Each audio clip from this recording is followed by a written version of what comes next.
ļoti lielu darbu. Oi, šitā gan, nedaudz vieglprātīgi nospēlē Hunters un bumbu strēls pirmajā periodā. Un tagad Eriks Hunters ar bumbu pret Kepu. Hunters met pāri, tā teikt, Eskimosam autoritāti.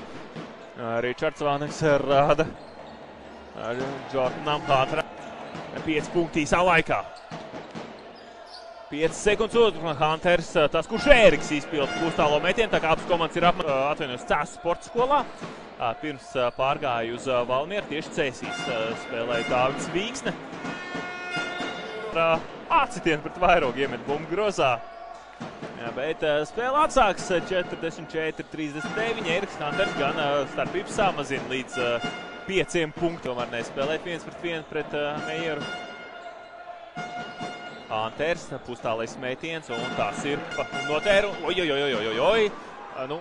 Šeit 2 punktiem jābūt, un tā arī ir. Eriks Hunters bumbu nopāsojas. Vīksne cenšas viņu sēkt. Un precīzi. Toreiz 13 punktus guva. Sameklē Eriku Hunteru. Hunters ar labu māņu kustību atbrīvo sev bumbām.